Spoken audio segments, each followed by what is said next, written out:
you saw me keep pointing up. Because I'll tell you, I can't protect your rights. The courts can't protect your rights. The First Amendment can't protect your rights. You know who's going to protect your rights? God. God's going to protect your rights. You know why? Because the things we heard this morning about those martyrs, there were laws passed approving what was done to them. That's right. Mm-hmm. You understand that? Right. You understand what that means? Do you understand the power of prayer? Let me tell you about the power of prayer. Personal story here, just to start you off. I went to Bible college. Don't hold it against me. But I'm getting ready to go home for Thanksgiving, and I got all the people in the car with me. They're going to go with me. Go out to my car, go to get it filled up with gas. Some of you may have heard this story before because I've spoken to some of you. But this is the power of prayer and what it really means about what you're going to do when you go street preaching. Remember this. Prayer is what's going to get you protection. Yes. God is going to get you protection. Rick Nelson is not going to protect you. The judge is not going to protect you. The courts aren't going to protect you. The laws aren't going to protect you. God will protect you. I go to start my car, it doesn't start. Click, click, click, click, click. Okay? So, all right, what do? I go back to my room in my dorm and I pray. Mm. Everybody else is leaving for Thanksgiving also. Mm-hmm. My roommate's already gone. So what I'm going to do, I've got all these people relying on me. Good story here, don't rely on me. But I pray to God, what am I going to do? I've got these people relying on me to get them back to their place in Florida for their family's Thanksgiving. Mm-hmm. God says to me, go downstairs and start asking people. So I listen to God's voice, and I go down, I start walking around the dorm. Now you got to remember, this is hundreds of people that I could have talked to. And I go and just find this guy, and I say, hey, do you have jumper cables? No, I don't have jumper cables. Hey, do you have jumper cables? I don't have jumper cables. Finally, I get a guy who says yes. He says the word yes. We go out.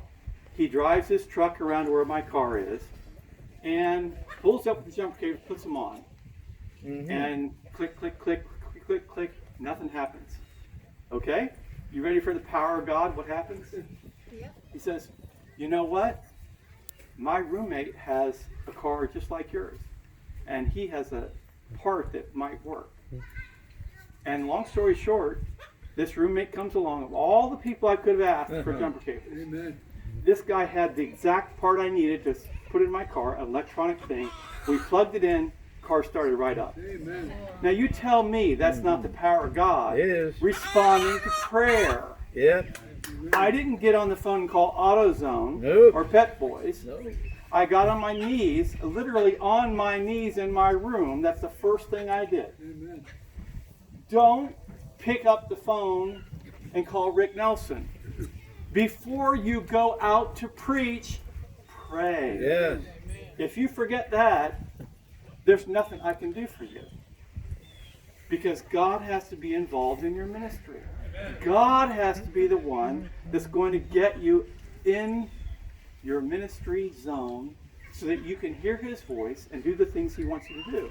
That's right. Let me be practical with you for a minute about how these laws are going to operate. Springfield, Tennessee. Anybody familiar with it? Not too far away? Anybody know Springfield? Yep. Okay. They actually passed laws in Springfield a year or so ago to shut down the street preachers. Mm. So if you think the laws protect you, think about the laws that they passed specifically to shut out the street preachers. It was in the newspaper. The Tennessean, I think. Is it the Tennessean? Is that the one? Because these gentlemen, I'm not going to go ahead and list the names of the people I've represented because we probably all know them and I don't want to get anybody associated with any particular case. Mm-hmm. But they go out there, they do the street preaching, sure enough, get shut down under this new law they passed. And this is the point I want to make to you. They were praying about the issue, what should we do? And after some fight, Springfield gave up. They rescinded the law they passed.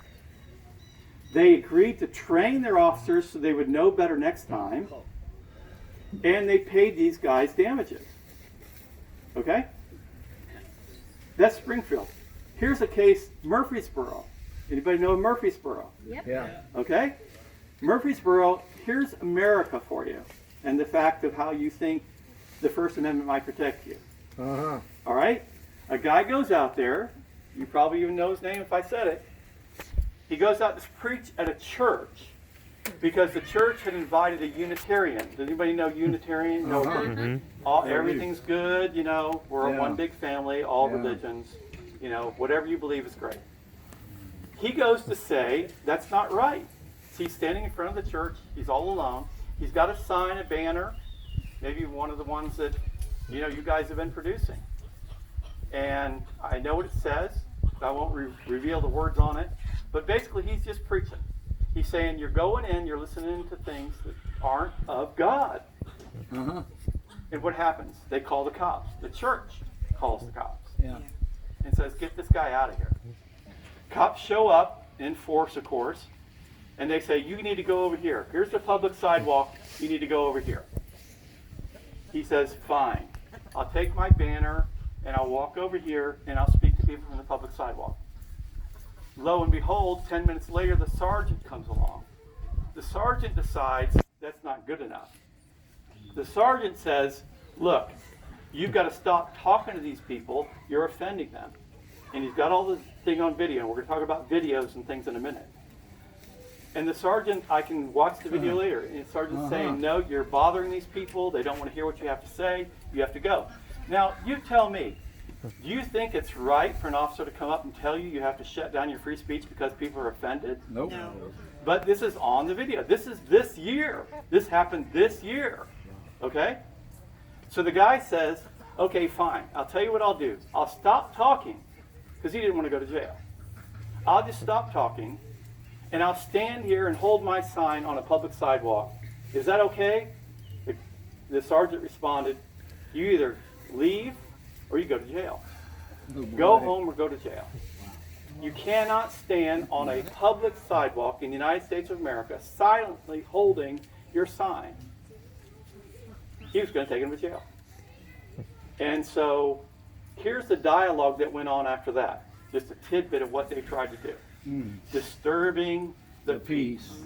Have you heard that one before? Oh, yeah. Yeah, no. How many here have ever been told they've been disturbing the peace? Yeah? A lot of hands around the room. 1,000 times. Okay? Disturbing the peace. So he asks the officer, how am I disturbing the peace? Uh-huh. The officer's response, if we get a call and they say you're disturbing the peace, you're automatically disturbing the peace. That's correct. That's it. That's the law. Uh-huh. Okay? That's Murfreesboro. And here's a law for you. Let me jump states a bit. South Carolina. Greenville, South Carolina. Fairly large city. They passed a law that said, these are the words. You cannot scare, offend, or insult someone. Literally, that was the law they passed. Can you believe it? And we went to court, of course, because these two gentlemen were standing on a public sidewalk, Uh-huh. and two lesbians walked by. Uh-huh. And the lesbians heard what they were saying, of course. They were street preaching. And, of course, they weren't satisfied just to walk by. They had to stop and confront them and yell at them and say what they were saying. But street preachers just said back, you know, hey, we're just explaining what the Bible has to say. The lesbians walk over to an officer and say, officer, they're offending us. The officer comes back and says, look, we've got a statute or ordinance right here. It says you cannot scare, offend, or insult anyone, and you're offending them. And they said, well, we just believe we have a First Amendment right to do this. The officer took them both to jail in cuffs. They had to spend the night in jail. They weren't even let out on their own reconnaissance. No citation, no discussion. You're going to jail. They had to both post bond. Uh-huh. All right? They go to court. Now, this is what's going to really shock you. You're going to say, well, now, there's no way that could ever be right. They go to court, and a jury finds one of the two guilty, and the judge refuses to find the ordinance unconstitutional. An ordinance that says the words, you cannot scare, insult, or offend anyone. The judge finds one guy guilty. The other guy, not guilty, the jury. we had to appeal that case then to the middle level of South Carolina, the appellate level. The appellate court in South Carolina said there's nothing wrong with the law. We had to wind up going to the Supreme Court of South Carolina before some judge finally knew better and agreed with us. So this is what should scare you. Are you listening closely? I want everybody's attention. The laws, the judges, the courts, the people that do the work I do are not going to do a thing for you. That's right. If you don't have the power of God, what you're doing in your ministry, then forget about it. Okay? The way I got in contact with Reuben the first time was in New Orleans. They passed a law in New Orleans that said between sundown and sunrise the next day, you could not say anything that was political or social or religious. Right, Reuben? And yeah, hauled 11 of them off to jail. Okay? And we, of course, fought that case. This is the kind of thing that we confronted with in our country. It's a great country. Yes. But the power of prayer is what you need Yes. in all of your ministry. That's right. Here's my advice to you. You wanted advice, and I'm going to give you some advice right now. Before you take a step out of the door of your house to go do street ministry, Uh-huh. you first should have been on your knees. Amen. Yeah. If you forget that advice, then remember that you're out there naked. Uh-huh. You better be covered and clothed by the power and the armor of God before you do anything. When you're out there doing your ministry, I ask even, not just that there be a person that's videoing, but if there's a person that can stand by and video, have that person be in prayer. Because you need to have that covering there. Yeah. If something happens to you, the first thing you want to do is pray.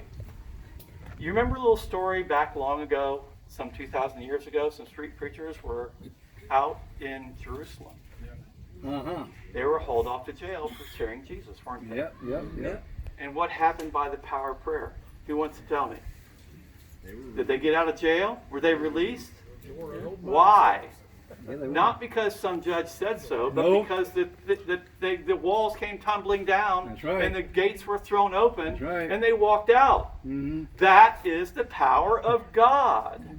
That's That right. is not the power of an attorney or some judge or somebody No. or some other law or some First Amendment. Okay? Reuben said something a moment ago, which I thought is very particularly keen to what we're talking about here. Reuben, being in Russia, said, I'm an American citizen. When Paul was arrested, Exactly. what did he say? Roman I'm a citizen of Rome. That Yeah. changed everything, didn't it? Yes. Yep. Okay? So you do have abilities to protect yourself. You do have resources to protect yourself. But it's still up to you to be wise. Reuben was wise. He gave a good argument. He kept fighting. Look what would happen to them. Irreparable damage to their lives Yep. if they had been able to go ahead and go forward with that. That was God's leading upon them to say the right things at the right time. Yeah. Okay? True. And where does that come from? It comes from God. I worked in China. I did mission work in China. And have you heard recently the stories about the Uyghur people Yes. up in China? Yes. That's where I was. I worked in a place called Urumqi in the Xinjiang province of China. And this is where most of the Uyghur people are actually from. And I met many of these people. And they're primarily Muslims, but there are Christians throughout the region as well. I went to a church. Oh, cool. But this is back in the 80s when I went there. I'm old too. Okay, I don't know if how old is old, but I turned 60. Reuben and I are both now born the same year. I got an 8-year-old boy and a 7-year-old girl, so my friends call me Abraham, by the way. So, the story is that when you're in China, everything is regulated. They have to get permission to say certain things because they know if they don't, they could go to jail. There's the underground. In China, what we have most powerful is the underground church. Yeah, that's true. That's the powerful church. That's Yeah. the church that follows God. Okay? Persecution brings forth a true belief. This Right. Book of Martyrs, I love reading it. I've got one of those books. And it's one of the things I remember thinking about so much when I was in China, too. You have the ability here in this country. Ruben is absolutely right to say this. You have more freedom here than you're going to find anywhere else in the world. That's right. Yes. You have the ability to go out there and share what you believe. And you need to do that. Yes. Right. Because here's the thing that you need to really concentrate on and make part of your prayer life. How is it that someone passed a law in New Orleans that said you could not say anything political, social, or religious between those hours?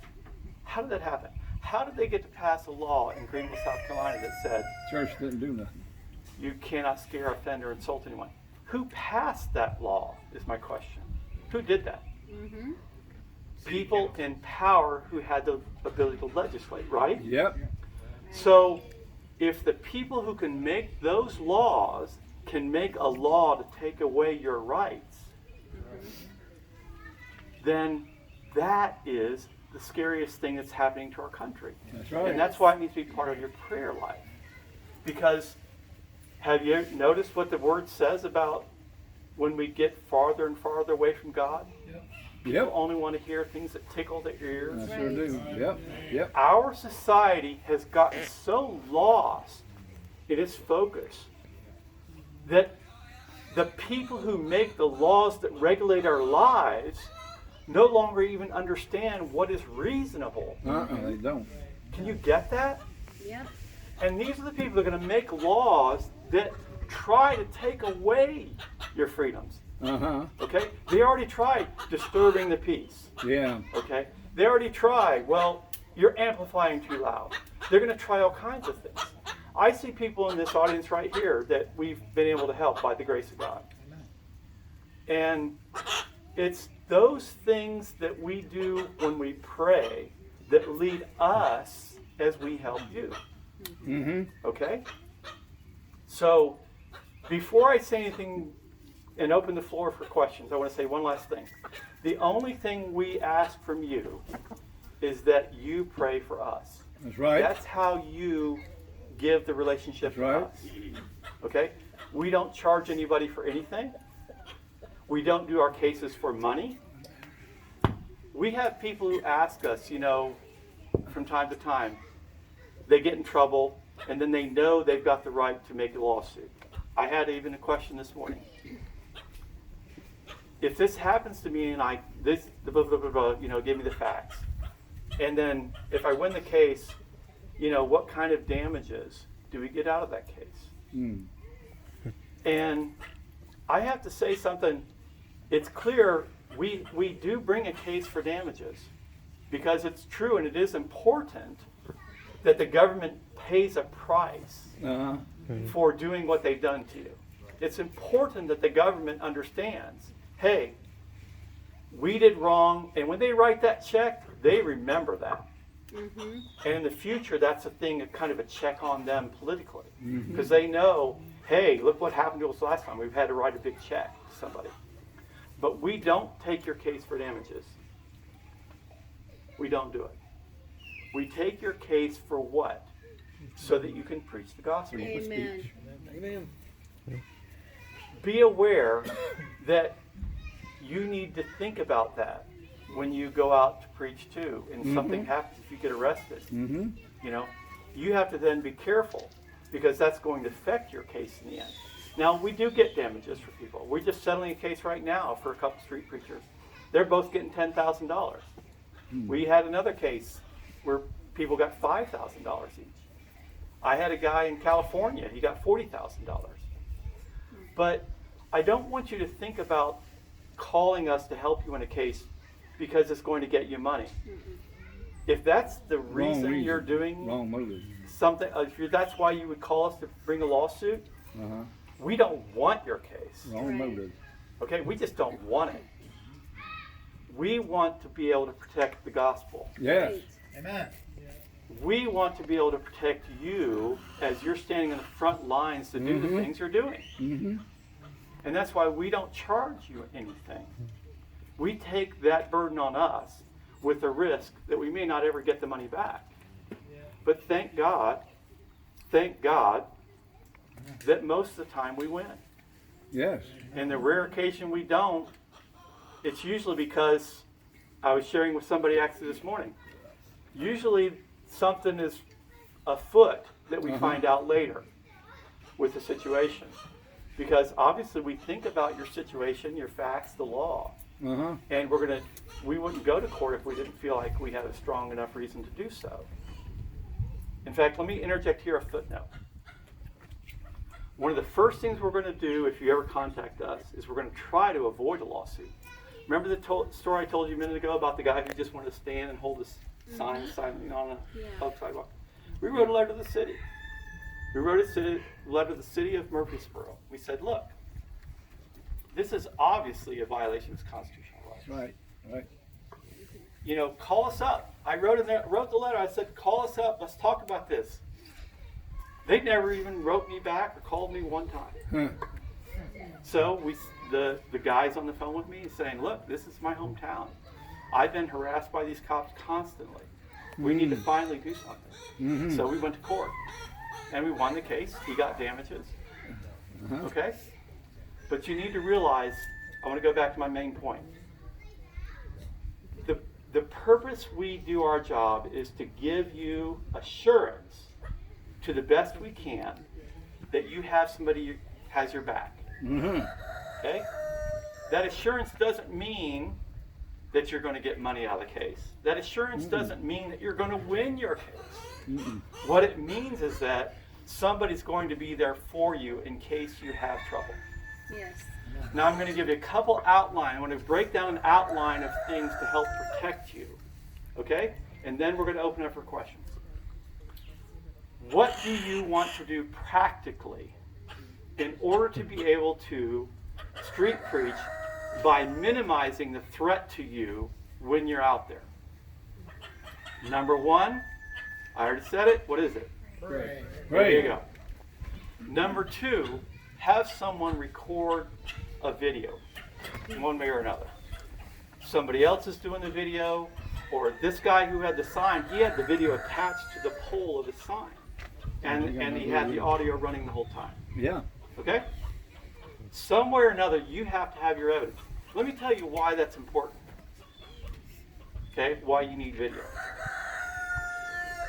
We did a case against Cookeville. Cookeville, anybody heard of Cookeville, Tennessee?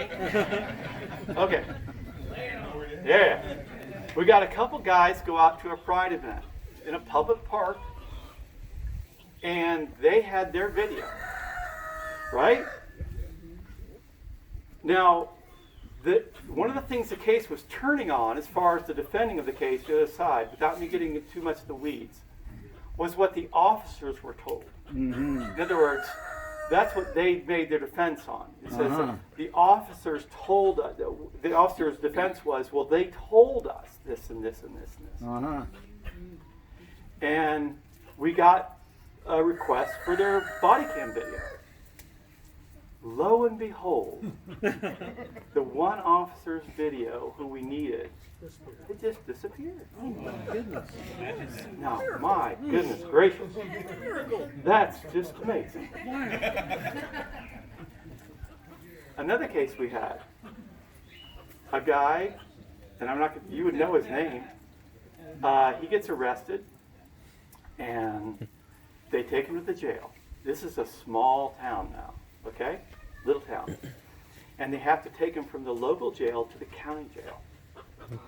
And he had video running the whole time. Video mic, he had it all recorded. So he had a mic on, similar to this, but it was under his shirt. Right. They didn't see it. He had a mic on the whole time. They had him booking the local jail, and when he was being transported to the county jail, he had it running. They take him out the back door. Remember Reuben taking him out the back door? Take him out the back door of the jail. Guess what? Guess who's standing there? The chief of police and some of his other officers. Uh-huh. They're getting him to the car, and they start roughing him up a little bit. They don't know that he's got this mic running. And they said, you come back to this town, we're going to kill you. These are the police. Wow. The police. You know why? There was the daughter-in-law of the chief of police. That's what happened. Okay? Think about this for a minute. The police said, you come back to this town, we're going to kill you. Uh-huh. Had it on the video, or the audio. Uh-huh. They get into the county jail, and that's when they're doing the full booking, Yeah. checking them, all that kind of stuff. Yeah. And the officer, who was actually married to this person, sees it. And the booking officer says, look, we've got this microphone. And the officer's like, what? And they the booking officer in county says, well, we're going to keep this in our records locker. He says, no, you have to give that to me. He says, no. The booking officer in county says, no, this is our standard procedure. We keep it here. He had it on him when you brought him here. So therefore we keep it here. And so he knows, he's just recorded all that stuff they did to him. Mm-hmm. And he's going to get that video, that audio, no matter what happens. And he sure does. He gets it. He just argues and argues and argues until he gets it. So they go to court. And because I knew what was going to happen, when I got a call from his wife that night, I sent a fax and an email to every single officer in the department, because it was a small town. And I sent a fax to them and confirmed I sent the fax. I had all the evidence that I wrote in the letter. There's audio and video. Keep it. Don't let anything happen to it. It's going to be evidence in court. Every single officer in that department, small town, got that email, and they also got the fax to their official police station. They go to court, and what happens? We tried to bring it in, and we asked them, well, where is it? And they say, we can't find it. We can't find it. Can't find it anywhere. And the judge, thankfully, wise judge says, you get that audio, you get that video, you have it here tomorrow morning at 9 a.m. We're going to start court again with that audio and video. And they say, oh, well, the chief is out of town, he's got a key, he's the only one that's got the key to the locker. The judge says, I don't care, you bring it in. So they dismiss the jury, bring it back the next day. They come back in, they have it with them. Suddenly now they found it. But it's blank. It's all been erased. I had to hire a forensic expert that could recapture it all to get all that stuff back together. We got it. Wow. Hallelujah. So this is the thing. Praise the Lord. If you think even your video is going to help you, be aware what could happen to you.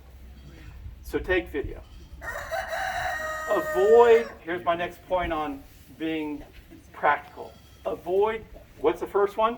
Pray. Pray. What's the next one? Have a video, Video. record everything that happens. Third one, try not to get arrested. Mm-hmm.